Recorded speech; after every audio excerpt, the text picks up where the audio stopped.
Hi, and welcome to today's 12th Ask and Tell with MSL session. Today I'll be introducing our speaker, Mary Morton. She is the President and Director of Business Development and Recruiting at SEMbio. She has over 20 years of recruiting experience across the pharmaceutical and biotechnology industries with expertise in medical affairs professions, including medical science liaisons, managed care liaisons, HEOR liaisons, and in-market access. One of her passions and strengths is training, education, and career coaching. For decades, she has been developing training programs for her team, not only in marketing and recruiting techniques, but also in therapeutic area and scientific concepts. So today we've invited Mary to join our session to give us an overview of the do's and don'ts of working with a recruiter. She'll also focus on the keys to a successful interview, including the why, the what, and the hows that go hand in hand with the now what's after landing an interview. So this session topic has been really fun to plan with Mary, and she's orchestrated a presentation for us today. So we will allow her some time to share that with us before opening up the stage to an open Q&A towards the end. So with that, I'll introduce our speaker. Welcome, Mary. Thank you. Thank you very much. So I do have this sort of separated into two segments. So the first part is going to be about working with a recruiter. And before we go on to getting, the now what, now I've got an interview portion. If we want to do some Q&A there before moving on to the second piece, that probably will make some sense. Yeah, that sounds great. Okay. All right. So let's hope I'm not a technological idiot. So I am going to put this in, hopefully in presentation mode. But I gotta swap my screen so you guys see. We can see your slide. Yeah, it looks good. Okay, all right, I'm just making sure you don't see all my notes. No, we don't. Okay, all right, good. So thought we'd get started on talking about, how to work with a recruiter. It's a question I get quite a bit, and I feel like it's pretty easy, but there are some things, if you haven't worked with a recruiter before, you might not know exactly how to proceed. So we'll cover a couple of those things, and then definitely please ask me some questions if you have some. But starting out, I think it's really important that you are selective, because not just, I think like anything else, you want to find a hairdresser that you feel good about. I mean, you're trusting them with your hair, or an attorney or any other person that is consulting in your life. You want to choose the right one. So, I think first you got to think about what you want out of that relationship. And we as recruiters, when we're working with clients, we have the same thing, because some companies, they don't want the sort of consultative approach that we give.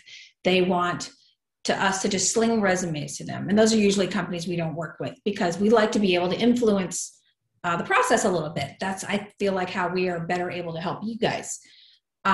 But figure out what you want that relationship to be. Do you want them to just be somebody who can make an introduction and let you do the rest? Or do you want that more support? Personality fit, does it matter? I think it does. Just like anything else, you don't want to hang out with people you don't like, or that you don't share a lot of the same philosophies. So think about that. Do you want a specialist or a generalist? You make that decision for yourself, but I will tell you that if you're wanting to be an MSL, you do not want a generalist, you want a specialist, because they really understand what your job is. And then sometimes you do have to just follow your gut. I feel good about this person. I feel like they're looking out for me. So just like any other major decision in your life, your gut is a lot of times the best judge. One of the things that my team actually offers is where a lot of times we're just a sounding board too. So maybe we'll never place you in your first job. Maybe somebody else will, or maybe you'll find it on your own. but we're still here to advise and help you. And so if that's something that's important to you, I mean, I think that's something to think about too. So where are all the recruiters? Where do I find them?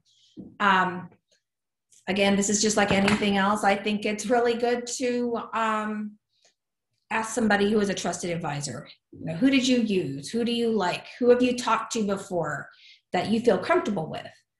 LinkedIn is a great place to find them. I mean, I think really all you have to do is type MSL recruiter and they'll all come up.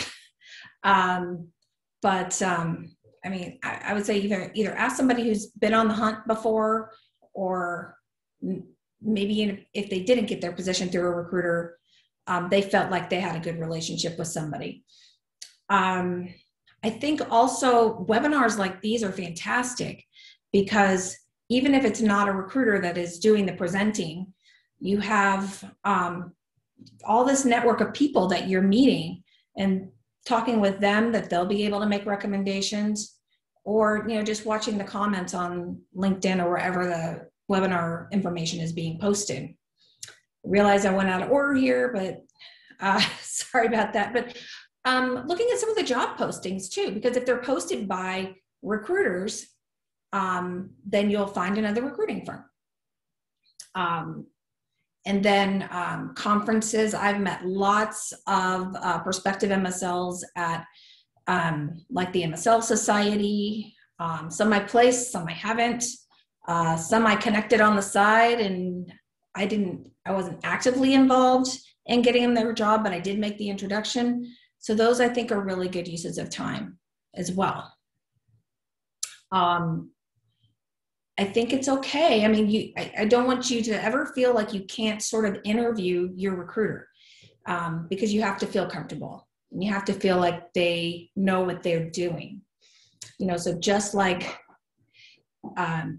if you're in the middle of being interviewed, and sometimes it's a little unnerving when somebody's asking you questions you can't answer, or they're asking you questions you're not sure how you should answer them.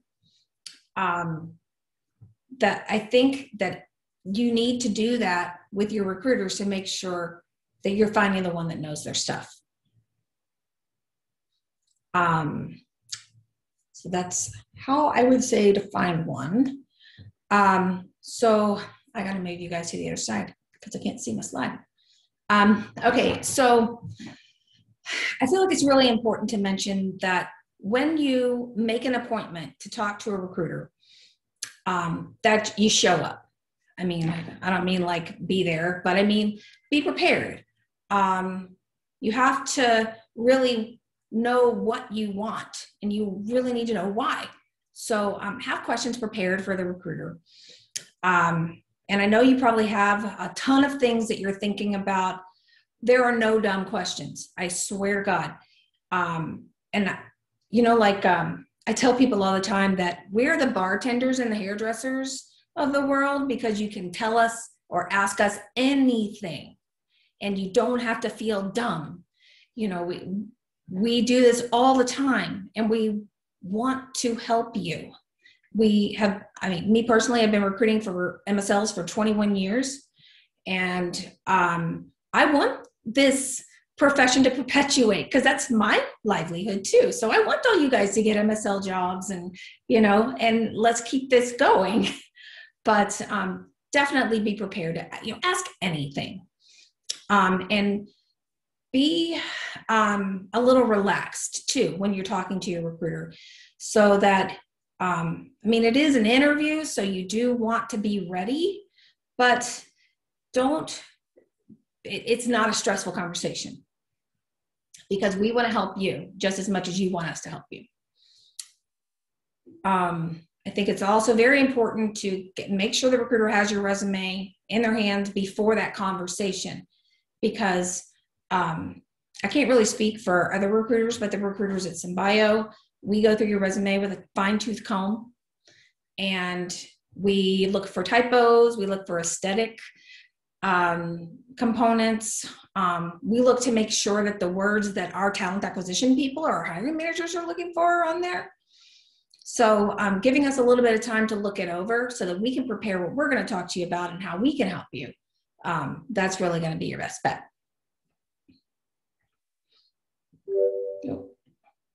Why will it not go forward? There we go. All right.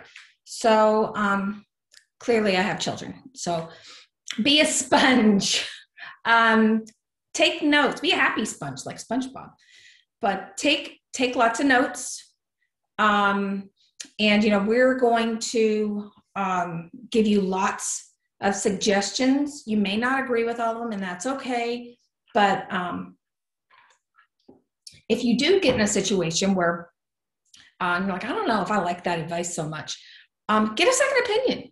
I mean, you don't have to pick just one recruiter to work with. I wouldn't spread yourself too thin with, working with like 4 or 5 recruiters. I think if you get yourself 2, maybe 3 good recruiters that you feel comfortable with, they're going to take good care of you. And you may get a little bit of different advice from each one, but, it's all going to be pretty much complementary to each other. So be open-minded. That goes without saying. When you get offered an opportunity to have a pre-interview strategy session, we call them preps, but take them very, very seriously. So the word prep is sort of an archaic vernacular, but if your recruiter is offering to take 20 to 30 minutes to prepare you for the interview, do not turn this down. They're going to know the hiring manager's personality. They're going to know, in many cases, what the questions are that are going to be asked. And I think the personality piece is really important too, because some hiring managers are, it's hard to read somebody over the phone. And even sometimes it's a little nerve-wracking to try to read them over a Zoom call. And since it's just human nature to kind of feed off of somebody else's personality, or their demeanor or their disposition in a conversation, you wouldn't want to find yourself in a situation where you're interviewing with somebody and they're kind of stoic, no personality, and you just feel like they're firing off the questions. And you may be thinking in the back of your mind, well, this isn't really going all that well. When really that's just kind of the way they talk. So it's good to kind of be able to get a little bit of that insight before an interview. And then negotiation strategies. I think a lot of times one of the things that's difficult for us as recruiters is, we know what everybody makes because we're talking to people and they tell us what they make, and we're placing people. So we know what everybody makes. Sometimes, a friend or a colleague will say, oh yeah, well, I just got my first MSL offer and I got 175, which is like not terribly common. And then you get it stuck in your head that I should get 175 also. That's really not an entry level MSL salary. So, we can help you with all of those negotiations. And I promise you, recruiters get paid based on your offer. So there's no reason on earth that they're going to push a lowball offer forward. They want you to get as much as you can, just as much as you do. Well, maybe not just as much as you do, but I think this is a really important one, and that is, to set these expectations and boundaries. I hear a lot, and actually one of the questions that came in was about my recruiter ghosted me. What do I do about that? Well, I think it's good to set those expectations up front and say, how often are we going to talk? Well, the answer is either going to be very often or as little as we have to, because it depends on if you're in the middle of an interview process or you've been submitted somewhere. Sometimes the reason a recruiter doesn't get back to you within 48 or 72 hours is because the company hasn't gotten back to us. I I hate to say it, it happens all too often. And we as recruiters really need to be better about at least communicating and saying, I realize it's been 72 hours. We haven't heard anything yet. Sorry, I don't have any news, but I wanted to at least let you know I haven't forgotten you. So I definitely think that's something that we need to be better at. But that's, I think, an expectation we got to set up front. Method of communication, you can't call me during the day because I'm in the lab, or I'm best after 5, or text me, or I never check my emails, so don't email me. Those kinds of things. I mean, I think it's good to kind of have that conversation up front too. And, just kind of going back to setting the expectation of how quickly a client will get back to you. Ask the recruiter. So you're submitting me to BMS.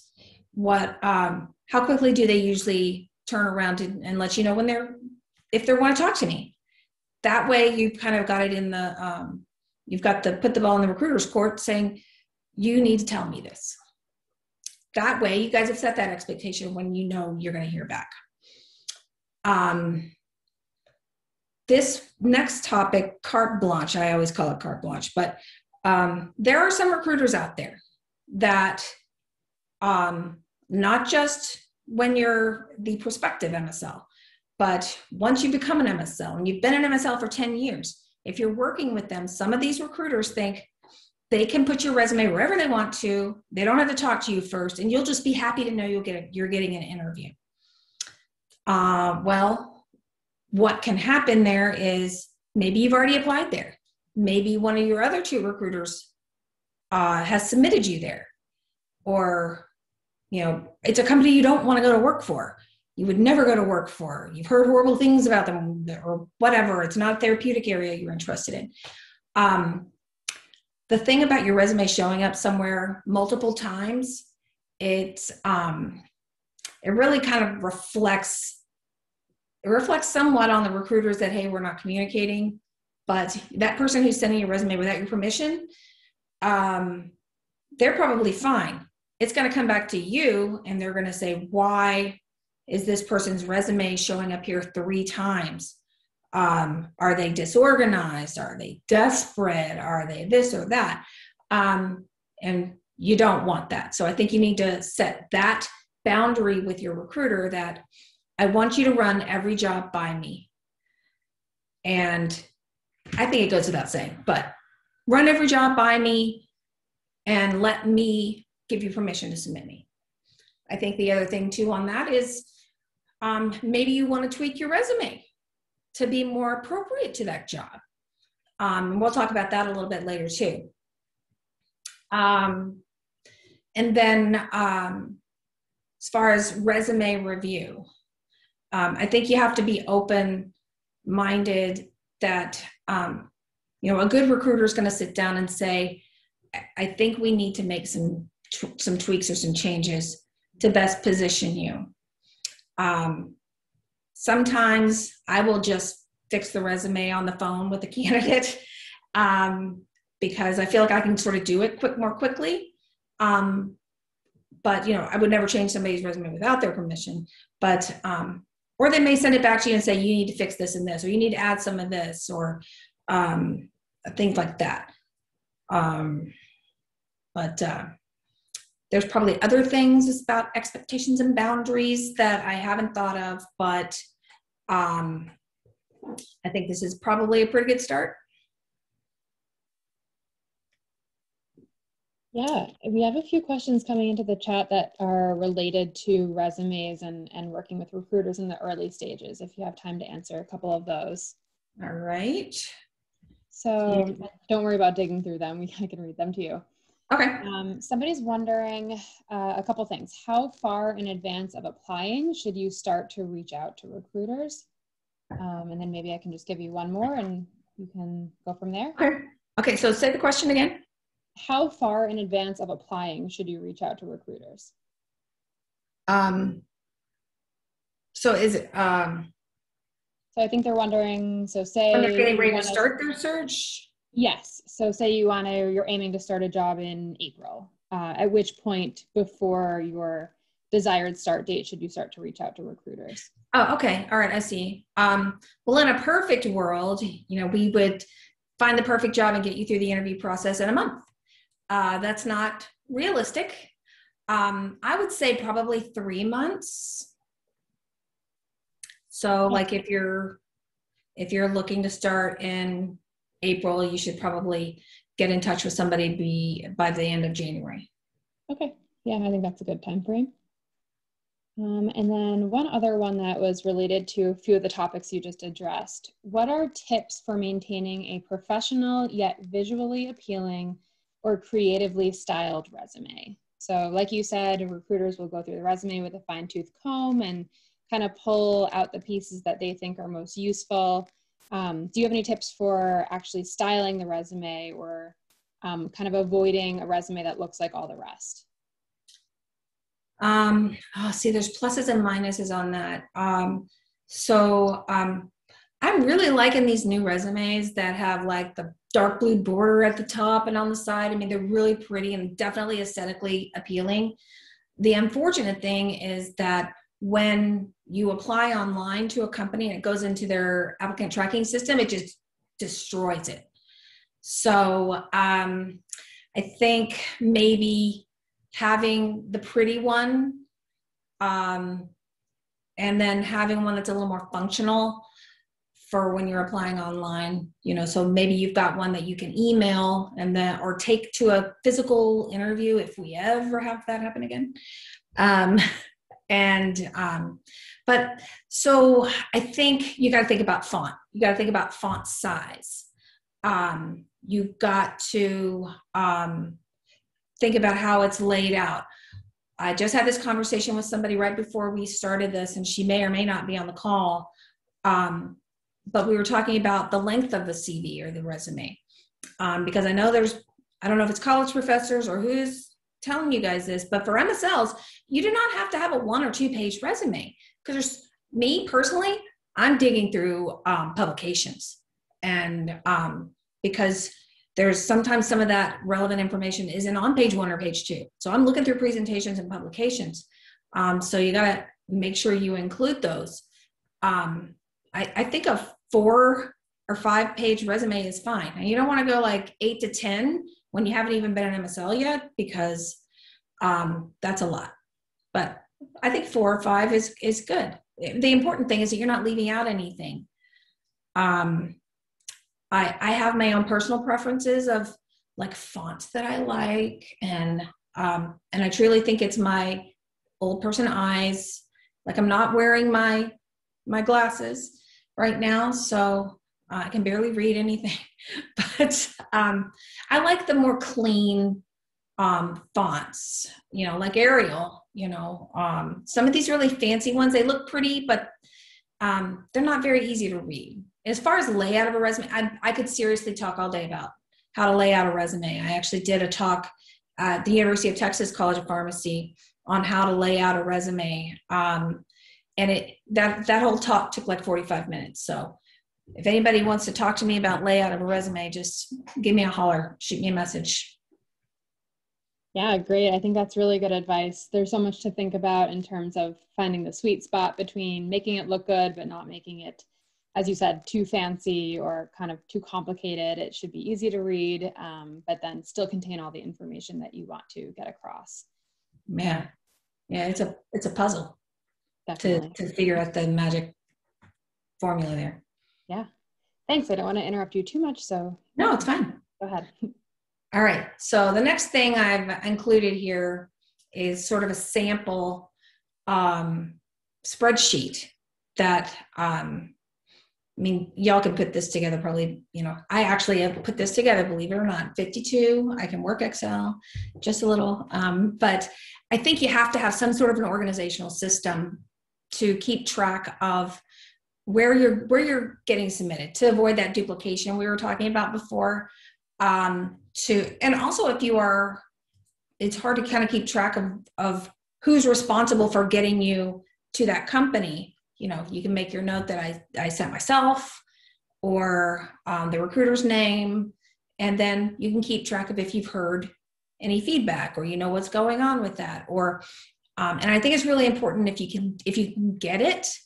A really good recruiter can get the feedback from the hiring manager on why they're passing on somebody. Because if it is a teachable moment, or you've never been an MSL, so if it's something that we can coach on, or we can, if it's something that you could take a course on, or just something you just need to practice more on, it's good to know that information. I really believe so. And then this was my last slide. Be patient. Everything comes to you when it should, comes to you in the right moment. I was just giving Renee a hard time a couple of weeks ago. I'm like, can't believe you got one so fast. It's so amazing. So I told her I'm going to have her on one of our SEMbio hangouts to talk about her experience. So it is a combination of being at the right place at the right time, but it's also your background and your experience and everything that you do and you bring to the table. So definitely. So that's the end of this one before I kind of moved on to the next part. So are there any other questions about working with a recruiter? There are a few. Okay. I can start with the most recent one that just came in. A lot of recruiters seem to work mostly with senior MSLs. Are there ways to find recruiters who specialize in helping newer MSLs find their first role? Well, unfortunately, as far as I know, there's not any recruiting firm that specializes in prospective MSLs. But I actually just pulled this number. It's somewhere on my computer right now. But over the past 3 years, 18.86% of the MSLs that we placed were into their first role. And I have to say that's a high number. Yeah, that's quite a few. So I think you really, there's nobody, I don't think that's all they do. Because unfortunately they would, they would not be able to make a living only on prospective MSLs. But if you find a recruiter who knows what to look for and how to spin your experience as super valuable, and it also helps that we know the companies that they have great training programs, and like I have a position right now that I'm working on that's in it's in Nebraska and Iowa. So if there's anybody on here is in Nebraska or Iowa that has cardiology experience, reach out to me. But they're actually willing to almost prefer to hire someone who hasn't been an MSL before, but has a good clinical cardiology or heart failure background. Okay. So there are some companies that prefer it. Mm-hmm. Just, unfortunately, not as many as we wish. Definitely. So you just got to ask. And I would suggest asking them how many prospective MSLs they place every year. Yeah, that's a great question. Yeah, it's a metric we keep because we feel like it's important. One more. I find this one very interesting. I've actually had the same question myself. So kind of surrounding recruiter etiquette. Is it okay to tell recruiter number 1 that you're working with recruiters number 2 and 3? Is that something that usually happens, or is that to your benefit to kind of be transparent about which recruiters you're working with or how many? That's a good question. See, because depends on which side of the fence I'm on now. For me, having recruited in this space for such a long time, I know most of our competition and I know what their tactics are. Mm-hmm. So I'm going to go back to follow your gut. If you feel comfortable with the recruiter enough that you know why, what they're asking for or why they're asking that question, and that the reason is they want to know because there are 2 recruiting firms that are in Dallas that both were started I mean, everybody's like, why, how are there 3 recruiting firms in Dallas that work in MSLs? I'm like, well, they all used to work for me. So, so I know kind of like what their process they're is. all about. And plus I've experienced enough with other recruiters that I can say, okay, you do not want to tell him that you are interviewing at this company through me, because he is super competitive with me and he will pull out all the stops to keep you from being able to see this opportunity through. Me, on the other hand, you know, of course, I'd rather you go through to my client, but we want you to take the job you want, and we wouldn't want to take that opportunity out of your hands to be able to look at everything that you have in front of you to make the decision that is best for you. You know, this is not picking out a bicycle. This is a career. And Definitely. So we want you to make the right decision. So I realize I didn't answer the question. I think you have to feel comfortable with the recruiter and understand why they want to know. Mm-hmm. Yeah, that makes sense. Yeah. Okay. And then I guess one last one before you move on, specific to working with a recruiter. So I feel like this one may be specific to the particular client that the recruiter is working with or the job posting, but a few people are asking about how often it is that recruiters will work with people who require visa sponsorship in the future. That comes down to, I mean, it's not the recruiter's decision, it's the company's. We actually just had this come up yesterday. So we, and I'm not sure if the gentleman is here on an O1, which is the visa for scientists of extraordinary talent, or if it's an H1. But the company that we wanted to represent him to, they said we are not willing to sponsor. So, I mean, yeah, it all depends on their capabilities and yeah. Yeah, and so I think it actually it comes down to, I mean, as with any visa in the United States, I mean, the government wants to approve a visa if they feel like there's nobody else that's qualified to do the job. So yeah, it's just not our decision, it's the company's. Right, of course. All right, thanks. Sure. Let's move on to part 2. All right, cool. All right, now what? Keys to a successful interview. And before we kick this off, I kind of want to preface all of this getting ready for the interview stuff. I've kind of put it together in terms of you're not working with a recruiter and you don't have them kind of holding your hand through the process. But these are the things you should be thinking about if you were having to ready yourself for an interview. So I actually have a couple of questions that I'm going to ask you to ask yourselves in the moment. You do not have to answer them out loud or tell anybody what your answers are, but these are things that I think you need to think about when you're getting ready for an interview. Why do I want to be an MSL? So does everybody know why they want to be an MSL? I can only see 3 of you. So I see Maria's nodding her head. Maria knows. All right. These are kind of the typical answers that we hear. And they're honest answers. And I want to help people. I love science, but I just can't see myself, in the dungeon all day. I think it's a great fit for my personality. I have a friend who's an MSL. Sometimes, it's not somebody just getting right out of college. It's somebody who's been a clinical pharmacist for 15 years and I just can't do it anymore. And then, I've talked to people and they've said, oh, you'd be great at this job. I mean, I think some of the other answers that we have heard it's one of several things that I've learned through my university or things that I could do with my degree. But they really don't know.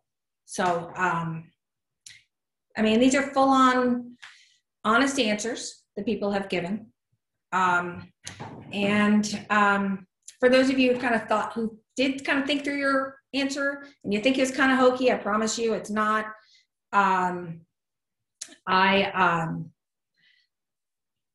For me, so I'm a recruiter. I did not go to college to get a bachelor's in recruiting. It's just one of those weird things, but my quick story, I was once a girl who graduated with a biology degree from arguably the best university in the entire universe, University of Texas at Austin. And I had no idea what I was going to do. And a friend of mine came up to me and said the same thing. I've got this last bullet point on the slide, said, you should be a recruiter. You'll be great at it. I had no idea what a recruiter was. So for those of you who have said, people have told me I'd be great at it, but you don't know exactly what the job entails yet, that is okay. This is the time to figure that out. But the important thing is that once you figure out what the job is all about, what is your answer to why do I want to be an MSL? Because you will get asked that question in an interview, and you probably get asked a lot. So now the next question I want you to ask yourselves is, do I think I would be good at it? And why? Because these are things you're going to get asked in an interview too. And they won't ask it just like that, but they will ask it. So it really is something that you should ask yourself. So probably it would help to know what an MSL does. So what does an MSL even do all day? This is old data. I'm sure if you've looked through the MSL Society website or I can't remember where else I've seen Sam post this data. And I'm running a survey right now, actually, of experienced MSLs. I will share the results of it. So if you guys want to see what do they do all day now. But if you look through some of these things that they do, they deliver scientific presentations, relationship management, training, educating. You go down this list, presentations, attending medical conferences where you will have to talk to people from behind the booth. Everything kind of comes down to communication.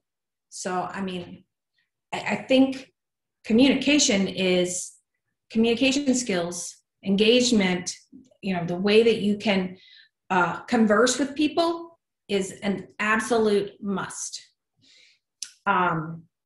Because you need that for relationship building, engagement, information exchange, the way that you bring value to the KOLs, and the way that you, in return, take that information from the KOL and it goes back to the company as an insight or even an actionable insight.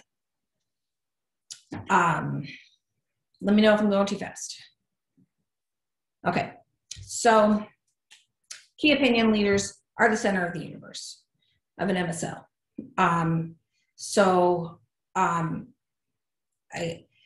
Being able to build those relationships and do it in a way where you are, I kind of joke a little bit sometimes, it's like, if you are a specialist in a certain therapeutic area, and I always go to Michael DeBakey because he's just a legend. Of course, he's not with us anymore. But if you grew up, started studying the cardiovascular system, and you had to call on Michael DeBakey, it would be like hero worship. But you have to let that go. You have to be able to feel comfortable because it's not just you pulling stuff from them and information from them. He's expecting you to bring value to him. So, they are the influencers of their own peers. I guess the same reason teenage girls get their nails done like Khloe Kardashian, or why my husband uses the same driver that Jordan Spieth does. They're influencers. So what are the soft skills you need to have? And I realize So far, none of this sounds like I'm telling you how to interview, but it's in there. Special sauce is in there. So communication skills, which I've beaten into the ground already. Humility. You have to go into an interview showing confidence, but also being comfortable with what you don't know. Going back to being a sponge. When a company is interviewing someone who hasn't been an MSL before, they don't expect you to know everything. And they also expect you to be comfortable admitting what you don't know, because you haven't done the job before. And being open to suggestions and ideas and training and all that stuff that you'll get when you go on board there. This, I'm sure everybody is just could vomit. They're so tired of hearing emotional intelligence. But it is. And I can tell you, I talked to 20-year career MSLs who don't have this, who don't know how to read the audience or be in a room with a KOL that they had planned to be with for 30 minutes and not watch the signs that the guy has 10 minutes and he's trying to hurry you up. You know, it's things like that, or just having the sense to not say stupid things, or ask dumb questions, or be cognizant of somebody's body language. It's so important. Being insightful, you know, taking a piece of information from an interviewer and figuring out what it really means and what you can do with it. Or had somebody come away from an interview one time and they were talking about the product. It's used in autoinflammation. And he said he's listening to the way that the hiring manager is explaining some of their studies, and he just has an epiphany in the middle of the interview and says, this is a long time ago, and he says, we should, or have you considered doing clinical trials on this in cardiomyopathy? And as a matter of fact, they were, and it wasn't public knowledge yet. So that went a long way for him in that interview, because they know he can extrapolate information and go somewhere with it. Just like when you're meeting with a KOL and you can take that conversation and see it go somewhere. And then the engaging personality. I mean, this is my 20-year-old daughter. She could talk to a rock. She's an introvert too, which is, you know, that's a lot of people think that you have to be an extrovert to be an MSL, but I 100% believe it's the extroverted introverts, the ones who know how to be on stage. But when they're not on stage, they're not the ones, you know, swinging from the chandeliers. So if you're not an extrovert, it's okay. You just got to know how to pull that out when you're on stage. So before you apply, we kind of talked about this. Read the job description, compare your resume to it, and tweak your resume if you need to. You know, adding certain things, you're like, oh, I've done that. It's not on my resume. Let me add it in.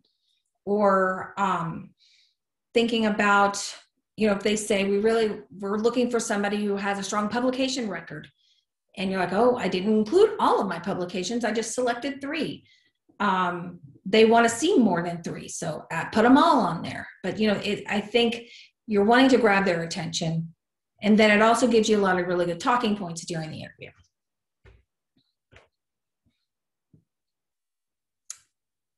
This is the biggest thing. I always tell people that in an interview, the difference between 2 people who with the same amount of experience, same qualifications, the one they're going to move forward with is the one that wants it. I use sports and dating analogies. So this dating analogy I use is, you know, if you want to be asked out for a second date, you got to act like you want it. Yeah, you got to act like you want to be asked. So read through their website. I think this is a much underused thing, the investor calls. If your company is public that you're interviewing with, they have these investor calls like once a quarter. And, you know, so there'll be presentations attached to them, but listening to a leader of the company talk about what they're excited about and why they are passionate about working there. I mean, that's going to amp you up too. And also you can, in the interview, when it's your turn to ask questions, you can say, so I was watching the investor call. You know, that's going to go a long way. Who watches the investor webcast? You should. I do it all the time on every one of my clients. I watch every quarter, because there's more information in there for me to learn and to sell the opportunities that I'm working on to people like you. Know their pipeline, know their products. I think it's really important to know the competitors, because I've had it about half the time. Who do you know that works in our space? You know, we do a lot of rare disease and small, medium-sized companies. We only have a couple of big pharma clients. So that's an even bigger point, because you want to know who's on your tail. And for you, actually, if you like this company, you might like their competitors too. So it might be good to kind of follow those companies. That's not interviewing information, but that is companies to check out information. And then be up on the recent press releases, because those are also things that you can integrate into the interview and ask questions.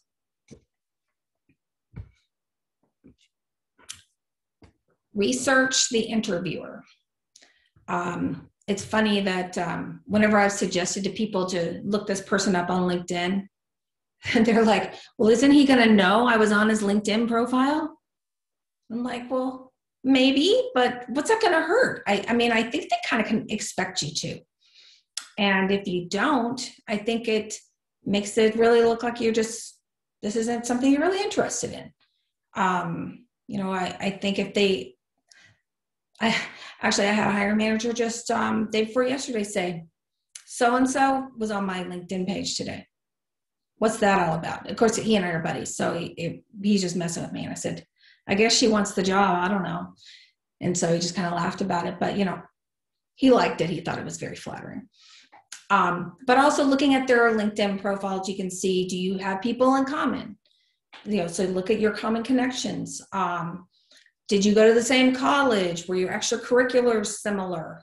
I would even say, if you can, see if you can hunt them down on Facebook or Instagram or Twitter, or they may be on Snapchat, I don't know.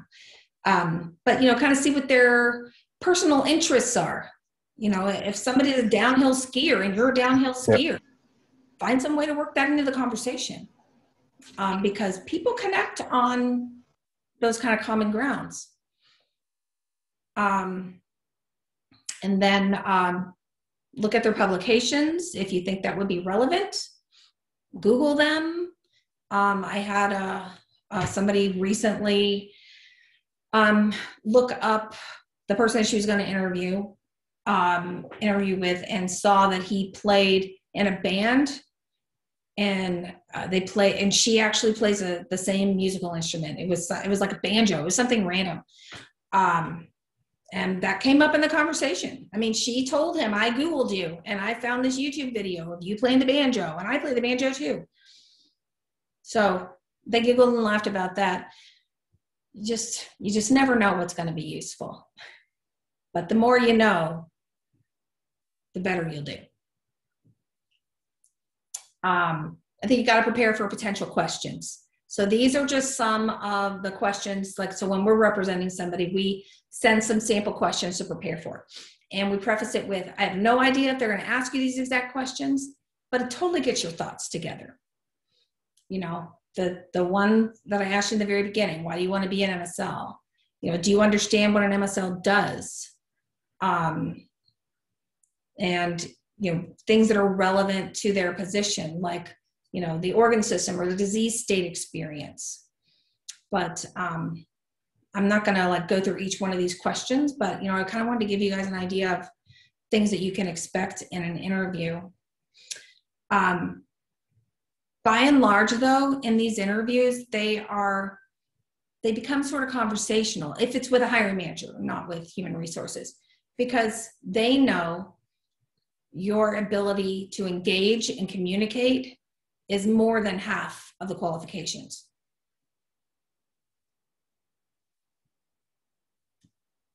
Okay, last minute preparation, especially for a final interview. Of course, I say test the technology on here because everything's Zoom right now, but role play some of the interviews with a friend or a colleague, or, you know, hopefully you find a mentor who's already in MSL who will help you too. But, and tell your friend or whoever's role playing with you to be tough on you, ask you tough questions and hold your feet to the fire on answers if they don't like the answers that you gave. They'll probably, the interview will probably be a lot easier than the role play if your friend or colleague is really being hard on you. As far as test your technology, you know, Zoom, Teams, whatever, especially if you're giving a presentation, like we just had this issue with my laptop did not want to give permission to Zoom to see my presentation. So that's what took so long there. But I had a candidate who lived his life, another 20-year person, did everything on WebEx, did not know how to use Zoom. I really don't think I could know how that's possible, but that's why I think it's best to prepare. And now I actually tell everybody that in an interview: test your technology, make sure you know how to get your presentation in presentation mode before the interview. Take notes and definitely have your questions ready when it's your turn.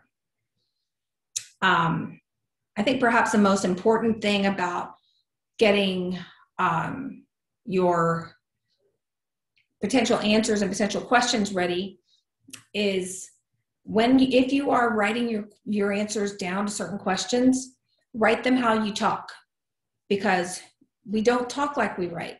We write eloquently. We talk like normal people. So they will know you are reading from a script if you don't prepare it the way you talk. And I've skipped around my bullets again. Where's your cheat sheet? The one there in the middle. When you're doing your interview, they can't see any notes you've got scattered on your desk. So if there are things that you want to make sure you do not forget to bring up in the interview or to ask or whatever, keep them all on your desk, out of sight, so that you feel more comfortable and you feel more prepared. So what are you being judged on? I'm a broken record here. Communication and ability to engage. The other big hot button right now is collaboration. And it's not just collaborating with your fellow MSLs. It's internal people, it's commercial, it's everybody. They want to know that you are really a team player. The emotional intelligence we talked about, your understanding of the job, your understanding of the disease state, and you're going to be working from home, doing it your way. They want to know that you can stay organized. And last but not least on that one, preparation shows interest. More times than I care to share, I have a hiring manager call me and say, this person wasn't prepared at all. They didn't know about our drug. They didn't know why they wanted to work here. You have to prepare. I mean, if you're having 10 interviews in 1 week, you need to prepare for every single one of them, and treat them all uniquely. So for the interview, be on time. Be maybe a minute early if you can. And then, okay, I like Justin Timberlake. I've got the Justin Timberlake picture behind me here, but you know, do you refer to the hiring manager as doctor or call them by their first name? I always sort of suggest to call them doctor whatever, and then they'll say, no, call me Justin. And then you can go from there. Name dropping. Excessive name dropping looks like you're trying too hard, so I would not recommend doing that. However, if you really feel like that person will give you, maybe the person's a KOL and you feel like they'll give you like some extra credibility when the person asks you in the interview, why are you interested in this position? You can give a couple of reasons and then say, and I'm also excited about the potential opportunity to continue my relationship with Dr. Timberlake. I've enjoyed working with him over the years, and this position would allow me to continue that collaboration. Then you can name drop, and it's very subtle. Honesty is the best policy. Always. If they ask you a question, have you done this? And the answer is no. Don't say yes, obviously.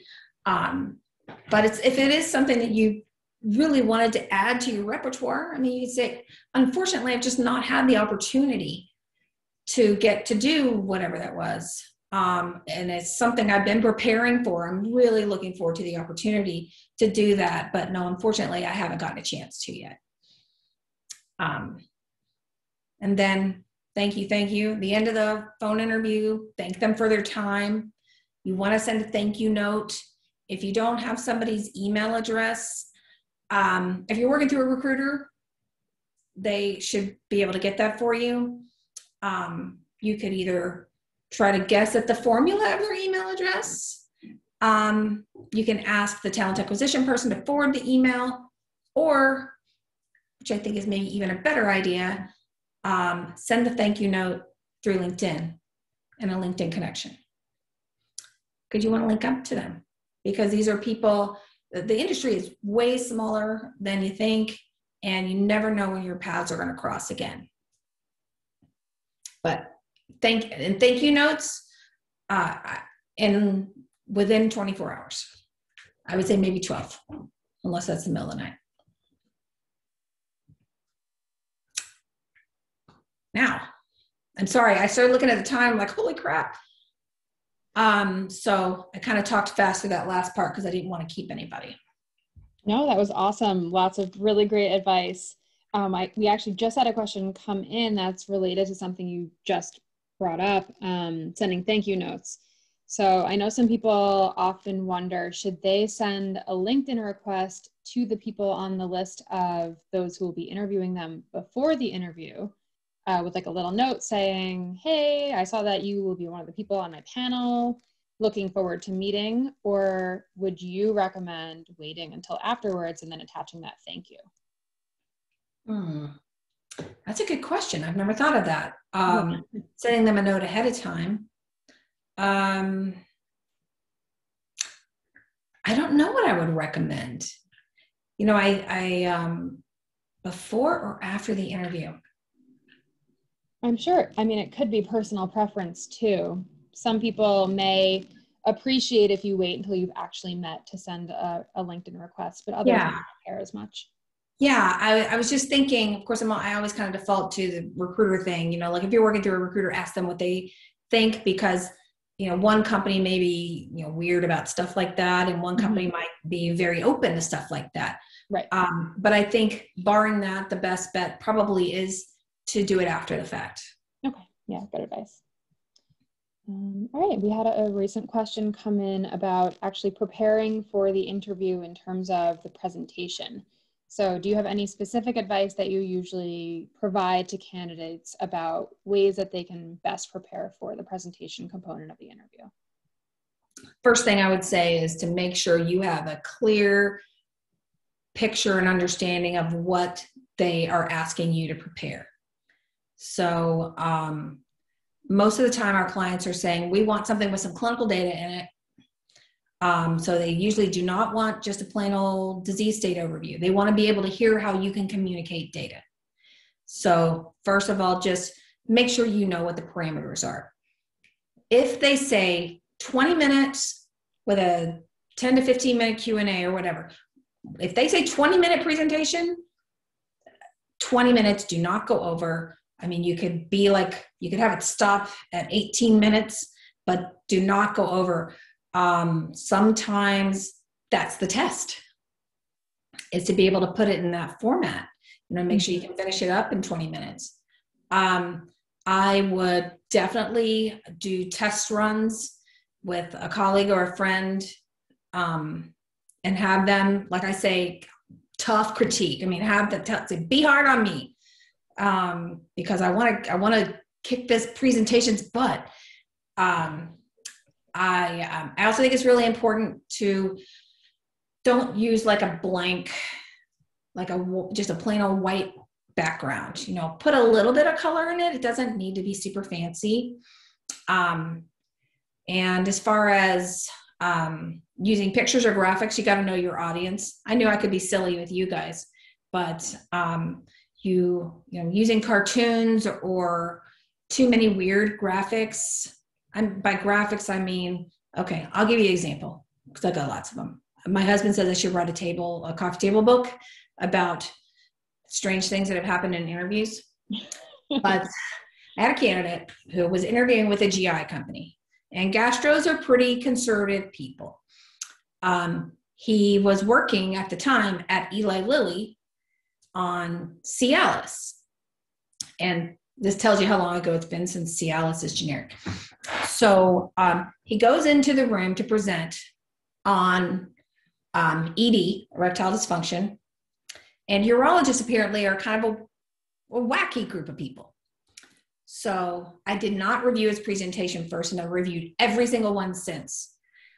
He goes into this room of gastroenterologists to present for his interview. The first slide after the title slide has a cartoon on it that is a joke around erectile dysfunction. And you could have heard a pin drop in the room. So, you know, part of that is know your audience, and part of that is always err on the side of caution, to be conservative with that kind of stuff. For sure. And then if you are make sure you have your references or bibliography stuff on your slides, know all the background information, and be prepared that they could ask you stuff they don't know the answers to. They just want to see if you do. And they want to see if you're going to take a guess, or, which you should never do, even if you're 99.9% sure that you're correct, you should never guess. Mm-hmm. Yeah, I think that's great advice. And from my own personal experience, I know you brought up being given a clinical paper to do a presentation on, which was one of my experiences.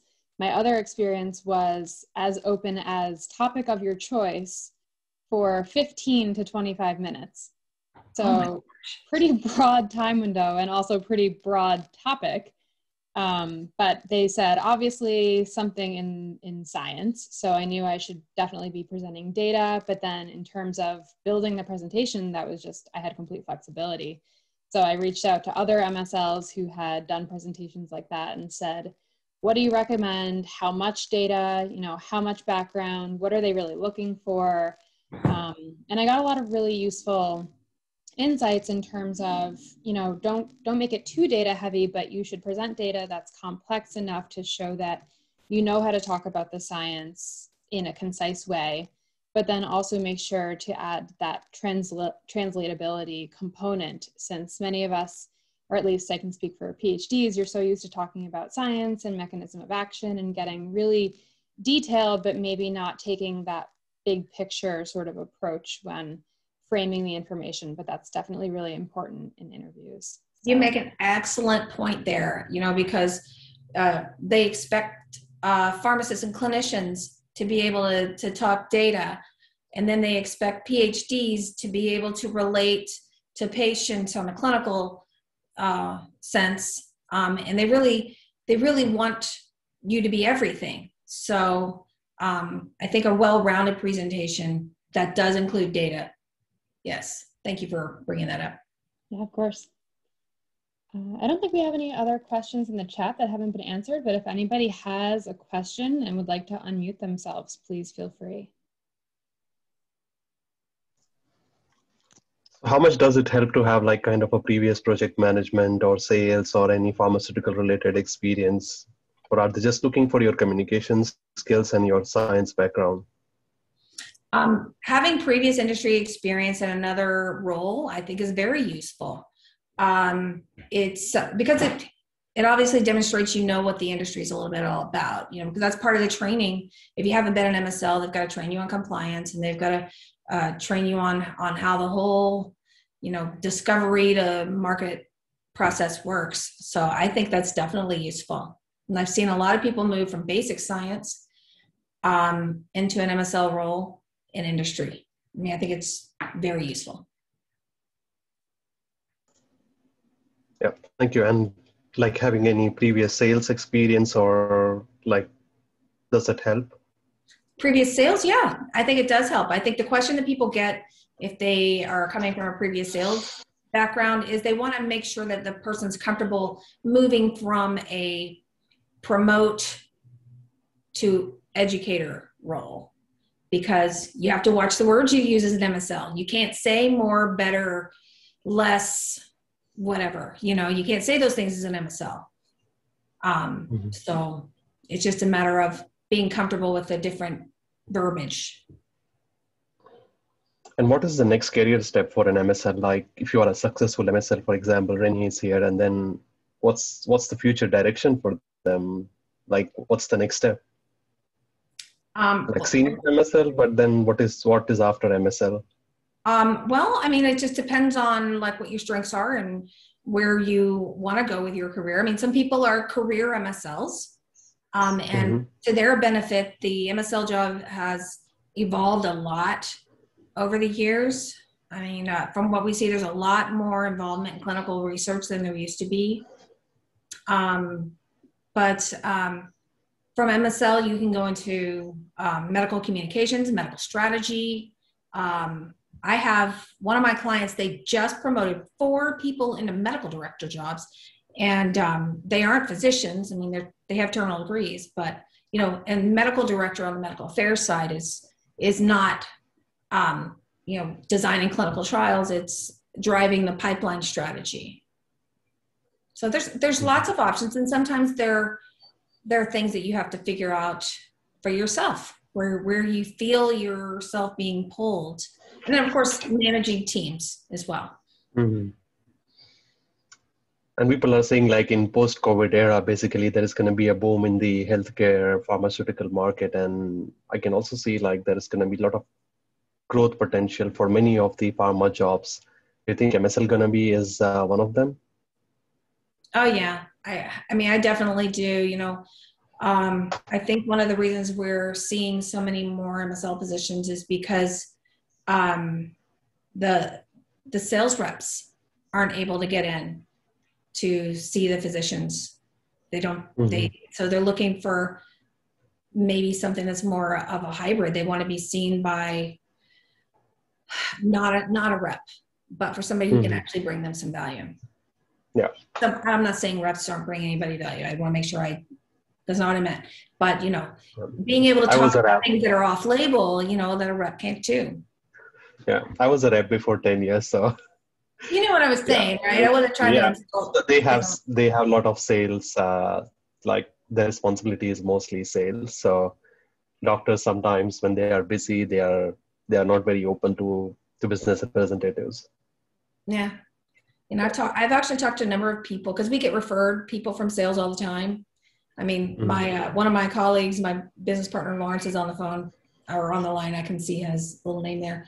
He can vouch for this. We get referred salespeople all the time, and so the people we've been talking to who've gotten laid off, it's because they've only got like 50% engagement versus pre-COVID.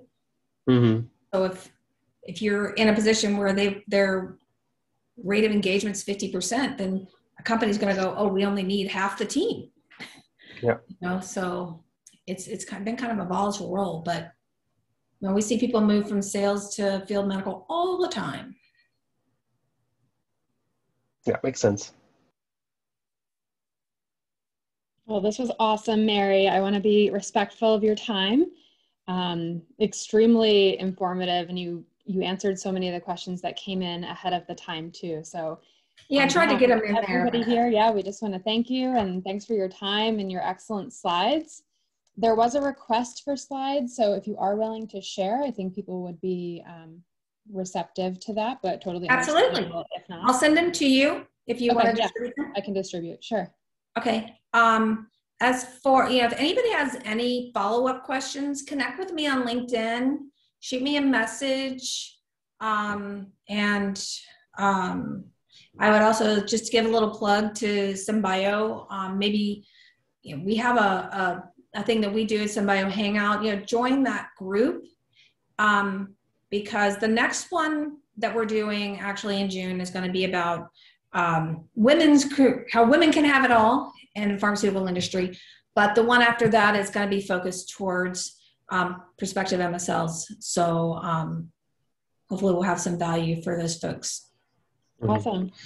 Yeah, everybody check it out on LinkedIn, SEMbio Hangouts group. Yeah. One last question I have is if someone's interested in any role, if they can simply reach out to you, or do they have to apply to the company website and connect to you? We don't post our positions online. So you could connect to any one of the SEMbio recruiters and they'll be willing to help you. So just reach out to me directly on LinkedIn. Yeah, we don't post our positions. The company, our philosophy and our clients' philosophy is like, hey, we post our jobs. Why do we need you to post our jobs? We need you to go out there and pound the pavement and find our people. So out of respect for our clients, we don't post their jobs. They post their own jobs. So does that mean you actively hunt for people? Yes. Okay. I send out your invite. All right. Sounds good. Well, thanks, everybody. Yeah. Thank you. And thanks for coordinating everything, Renee. Yeah, of course. Thank you all so much for attending. And we'll be posting this to LinkedIn too, just FYI.